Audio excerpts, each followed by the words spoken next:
All right, lovely. Hi, everyone. So, as Giles introduced me, basically, we're going to talk about how we are building lean cloud stack environments for the edge and what our experiences have been like, and little tips and tricks, hacks, tools that we feel work when we're dealing with edge environments, specifically with cloud stack. So, just a little bit about me. Cliched title there, of course. I basically dabble in infrastructure and data engineering for a living.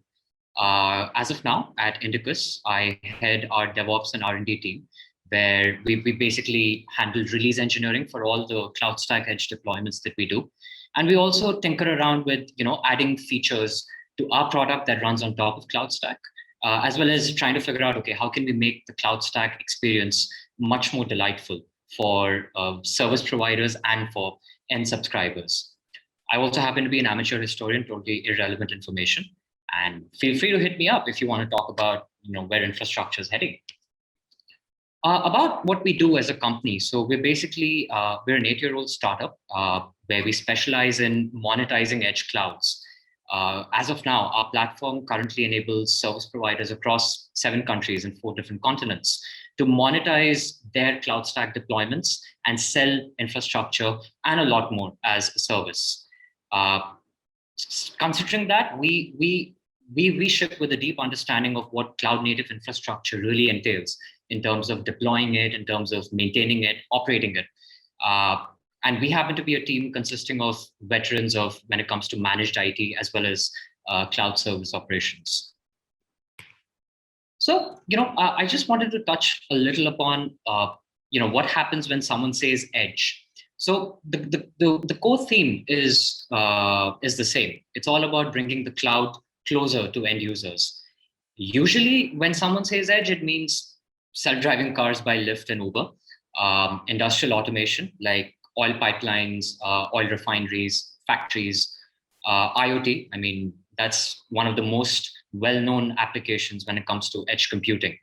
Of course, CDNs, probably one of the oldest, bringing your content closer to your end users. Very relevant in our times when not being able to stream your latest binge watch show on Netflix obviously drives you insane. And then something that we've been seeing a lot, which is all about running specialized AI workloads for very specialized scenarios on the ground. Now, our take on the edge is slightly different. Yes, the idea is still the same. I mean, we still intend to take compute, storage, and networking to end users. That still remains. But what we also think is that regional cloud platforms are also edge clouds because they cater to regional requirements. And when people are using them, they're expected to be as resilient as hyperscale clouds like AWS or Google. Interestingly, the constraints around deploying these edge clouds and managing them is quite similar to typical edge case scenarios. Perhaps not the same, but getting there. Constraints around costs or constraints around computing or hardware resources are quite similar. Another interesting scenario that we see is that compliance dictates the need to keep workloads or data in country. It could be financial or corporate compliance procedures, which basically state that, hey, if you're a bank, your data cannot go out to a public cloud. It has to stay within territorial borders.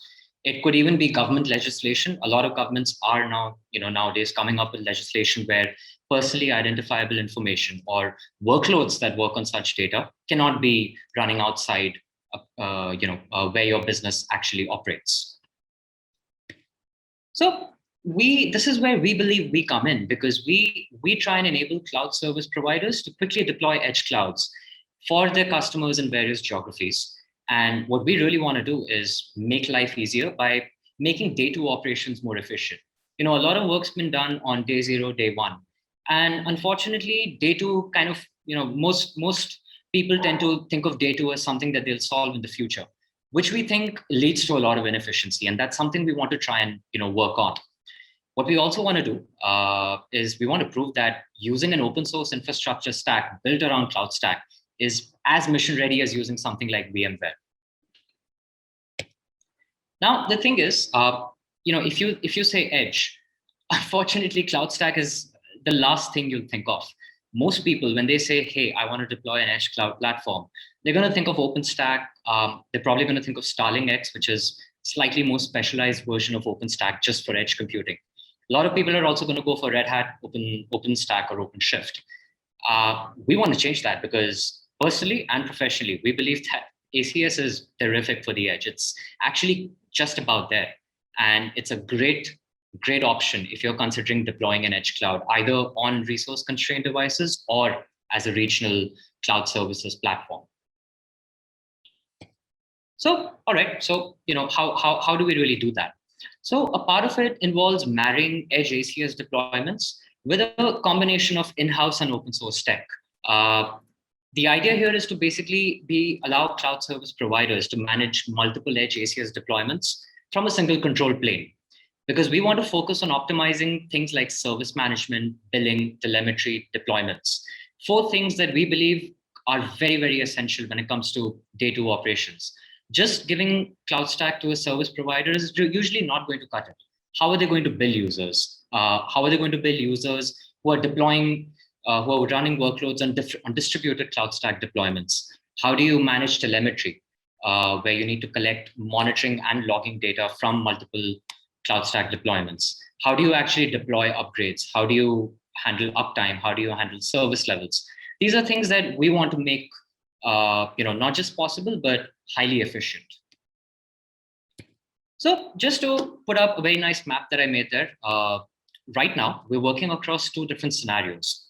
The first scenario, which is rather typical, is one where you have multiple service providers spread out across the globe, each with their own CloudStack deployments, their own billing engines, plus a lot of a mix of our open source and in-house tech to manage things like ticketing, service delivery, managing user subscriptions, and so on and so forth. Now, all of these clouds are basically, they're separate. The one here doesn't know about the one here. Similarly, the one over here in East Africa does not know about the one in West Asia. And that is a very typical scenario that I think all of us would be quite familiar with, regional service providers putting up their own clouds. But the scenario that we are now starting to focus on and pay a lot of attention to is what we call federated edges, where you have multiple edge CloudStack clusters running across the globe and a single pane of view into all of them. So think of this as quite similar to the model that hyperscalers like AWS or Google or Azure follow. 17 different regions spread out all across the globe. I mean, I think the only continent they've left out is probably Antarctica. The idea here is to create a federated edge where users can decide where they want to put their workloads. It's all CloudStack at the end of the day. Different CloudStack clusters here may be using different storage providers, different networking plugins. They may be running different hypervisors altogether. But all of that is transparent it's all opaque to the user. The user has no idea what's going on. All they know is, hey, look, I want a virtual machine running in Africa. Boom, I can do that on CloudStack. Or I want something running in, say, West Asia, I can do that too.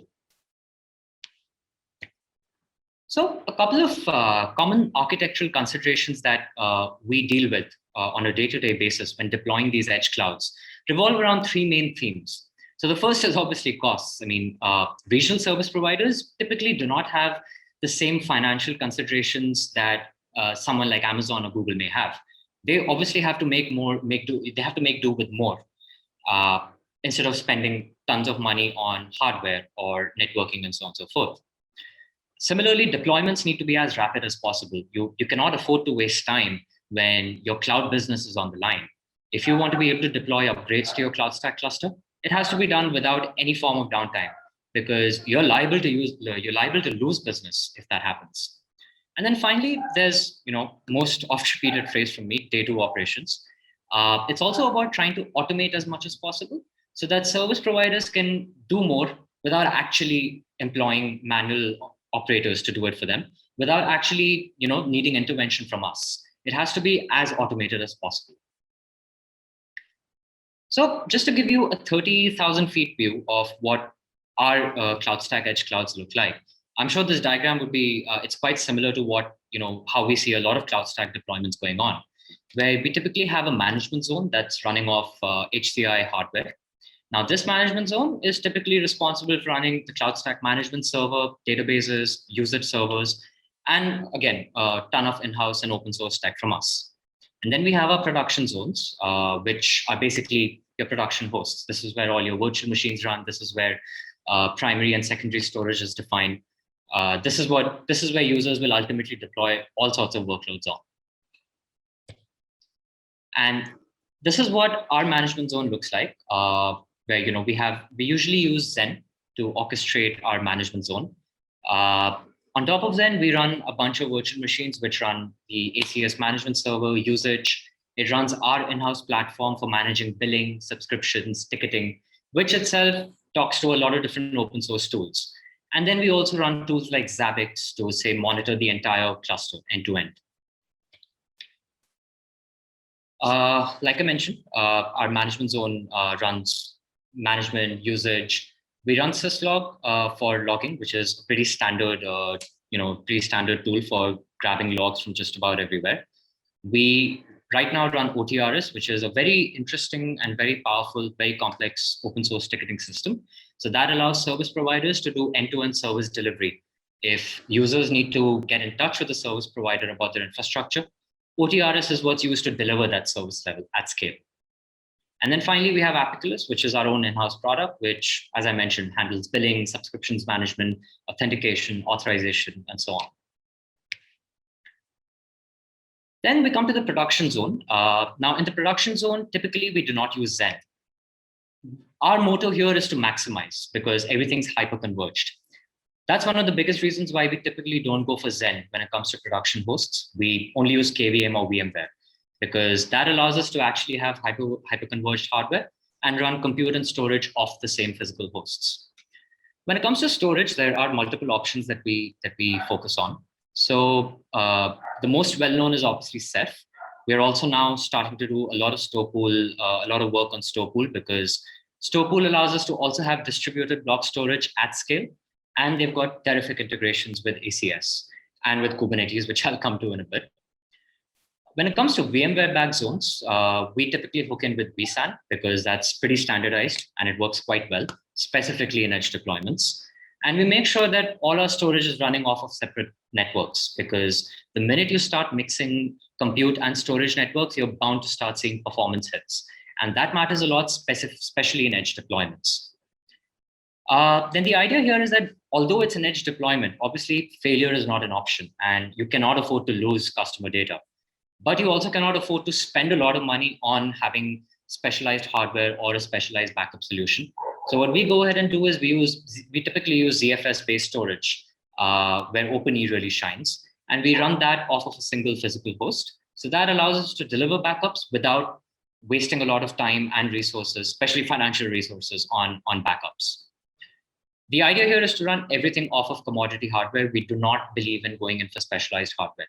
And like I keep saying, more for less. It's a great mantra to live by. Then we come to networking. So again, pretty standardized stuff. Like I mentioned, separate switches for compute and storage. Now, depending on the scale of the edge deployment, of course, typically you'd go for 10G switches, but if your deployments are far smaller, if your edge deployments are far smaller, and if you're not really selling it to end subscribers, you're using it for yourself instead, 1G switches typically tend to work.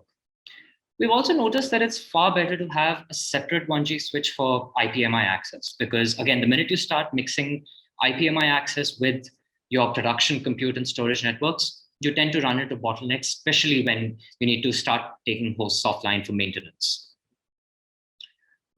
Network security happens to be one of the main outliers because, all this time I've been saying, hey, look, we use open source commodity tech.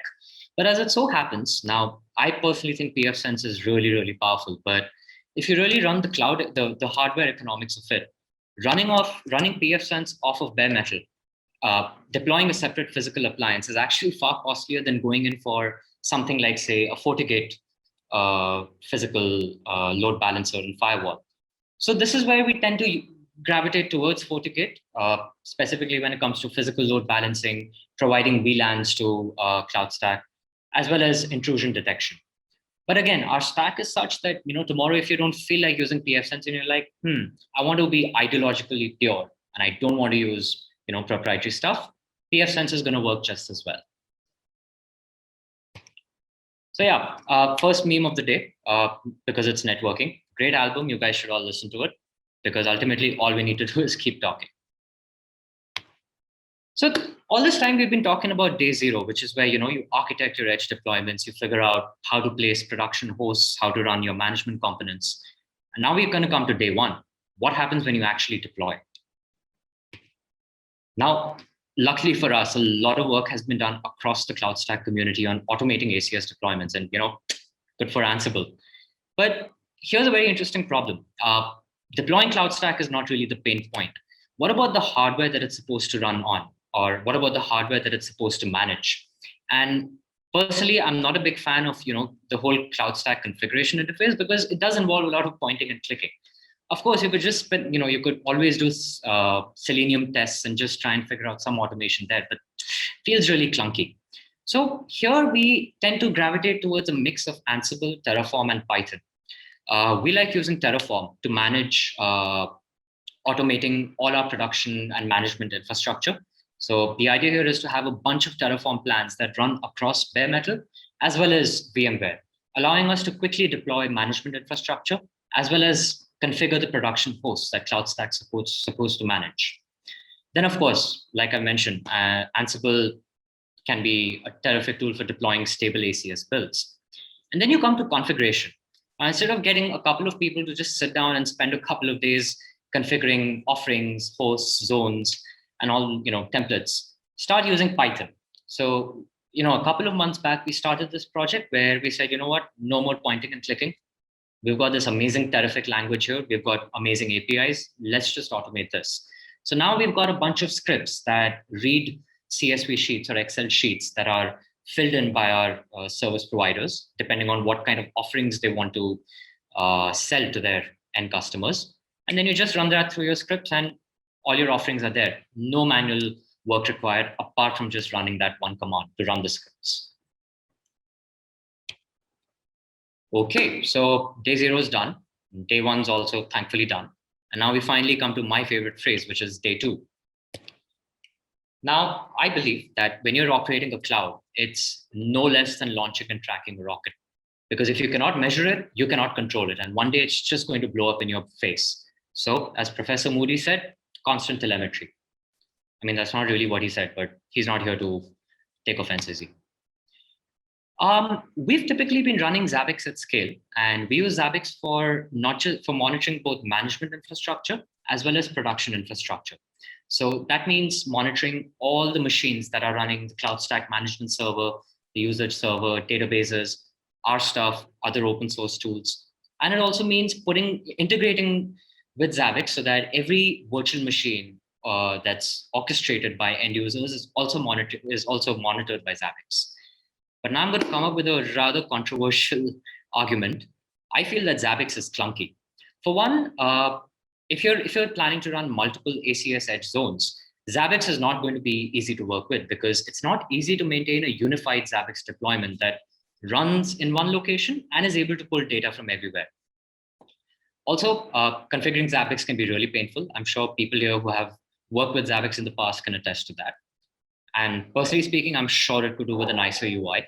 Of course, there are ways you can integrate XAVIX with UIs like Grafana, but it doesn't really give you the same experience.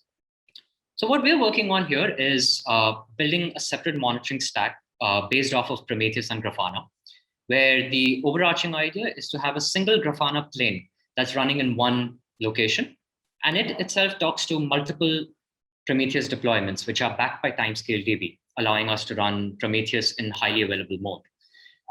The reason we use Timescale DB here is because Prometheus itself ships with InfluxDB, but running InfluxDB in HA is very complex, and B, has certain licensing issues, especially when, because you have to buy a proprietary license for that. Timescale DB, on the other hand, is based off of Postgres. So if you're familiar with Postgres, it's quite easy. The idea here is to use Prometheus to track everything. You track physical infrastructure over IPMI, you track CloudStack's management servers, you track databases, you track your own in-house code, you track open source modules like OTRS, everything, because there's usually an exporter for everything. Either the Prometheus community has come up with one or someone else has built an exporter.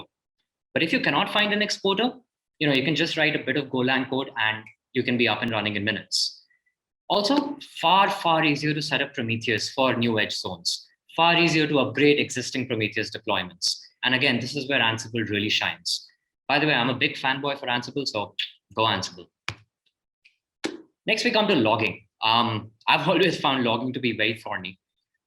Note that because we're talking about multiple sources of logging data across geographically disparate CloudStack plus our own stuff deployments, that's a huge challenge. Syslog is great. If you're just running one deployment, it's great. It works. And then it fails the minute you start thinking about a distributed CloudStack setup. Typically, people have always felt that, the Elastic, Logstash, Kibana stack is terrific. And believe me, it seems terrific at the get-go. But then you start diving into it and you find problems. So we, for instance, felt that it has the same deployment and maintainability issues as XAVIX. For instance, configuring an Elk stack took me a couple of hours.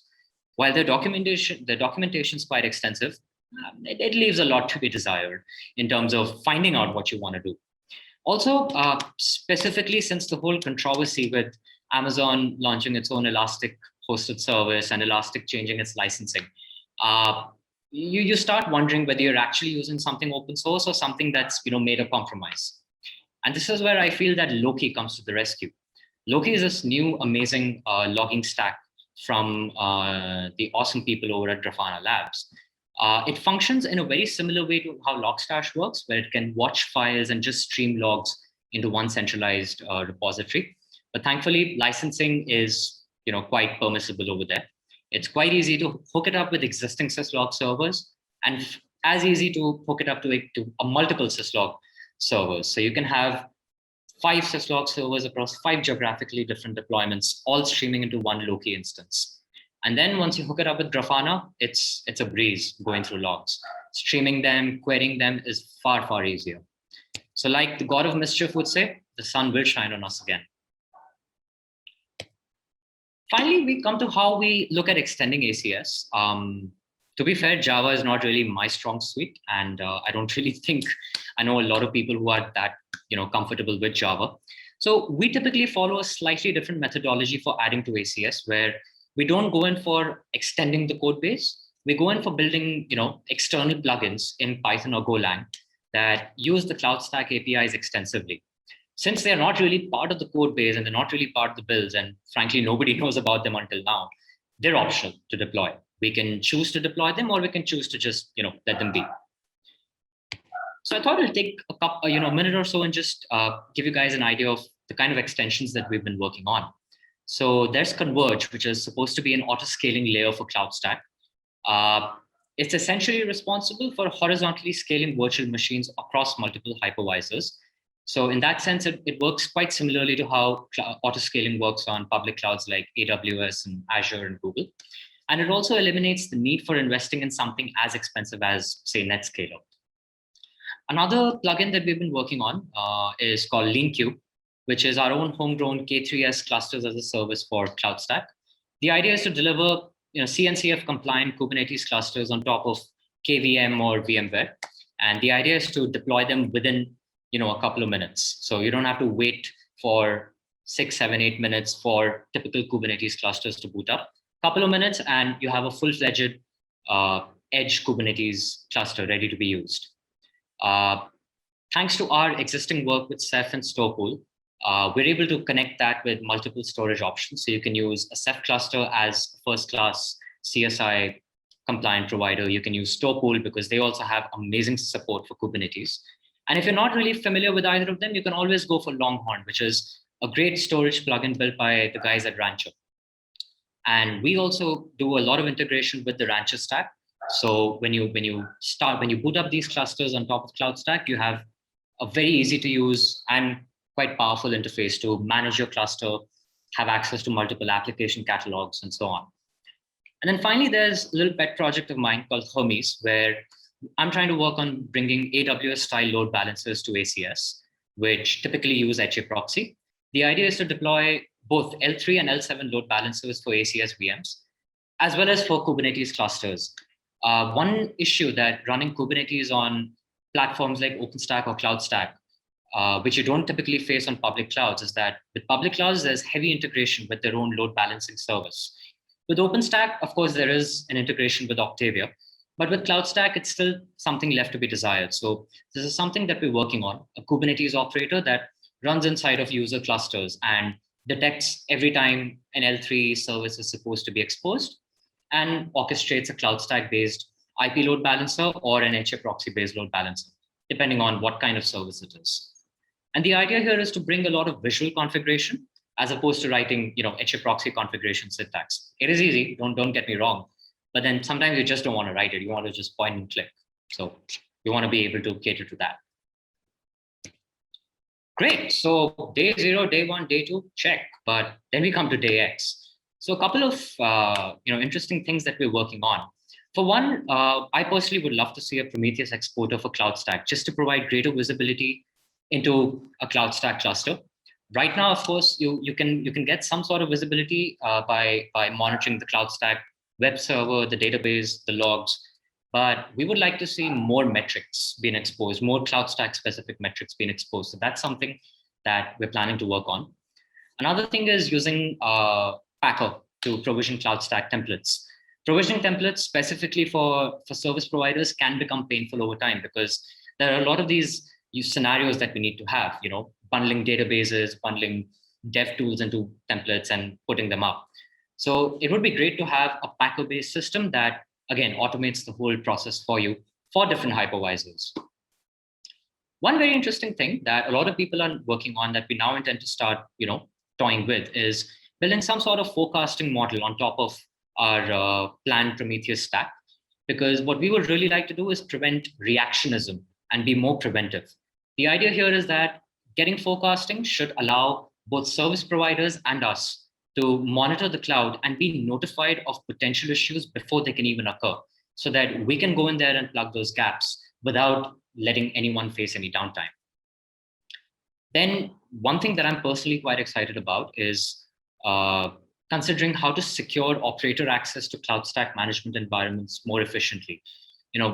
Typical solutions involve putting up an LDAP server and getting LDAP to talk to Unix authentication.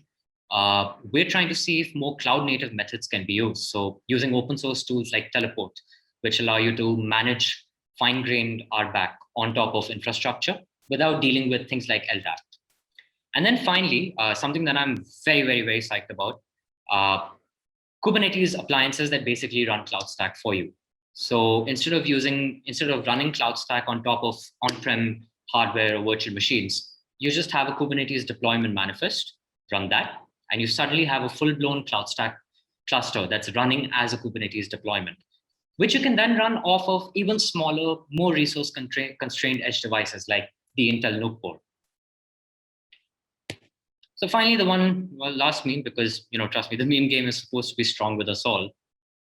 And that's it. I'm all open for questions. And if you feel like reaching out, contact details right there.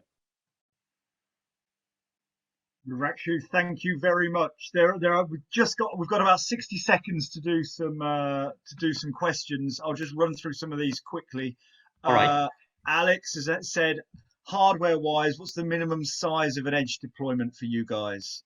Okay, so for us, the minimum size, if you don't look at considerations around resilience or fault tolerance, having two management hosts and three production nodes running either KVM or VMware would be the minimum deployment that we look at. From there, we can start scaling up to as many nodes as you'd like.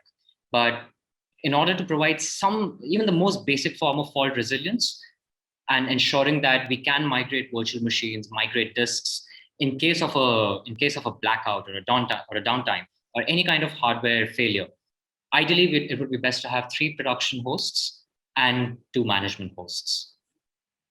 Good, cool. And then Rohit's just asked, with the stuff you're doing, is there some kind of regions feature? Can users migrate workloads between the edge and nodes, or is the single control plane just a layer on top of the CloudStack deployments?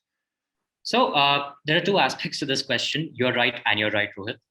Right now, as of now, the way we're working on getting this edge federation thing to work is as a layer on top of multiple CloudStack deployments. But yes, the end goal within the next 8 to 10 months is to have some sort of functionality where if you're running something in, say, a CloudStack zone in, I don't know, Singapore, Great City, if you're running something in Singapore and you suddenly feel like migrating it to Africa, you should be able to do that without downtime and without placing too much, how shall I put it? Without placing too much load on your existing workload. Now that obviously involves a lot of work on both the hardware side, the compute side, as well as the storage side, because you need to be able to make sure that you can migrate workloads without affecting the existing workload. A virtual machine that needs to be migrated from one region to another, maybe from one KVM zone to another, needs to continue running. The migration should not affect it. Similarly, disks, having a Ceph or a store pullback volume, we should be able to migrate that without affecting disk reads and writes or affecting IOPS on the existing workload. So that is still something that we're grappling with. And we're all ears for any suggestions that you might have.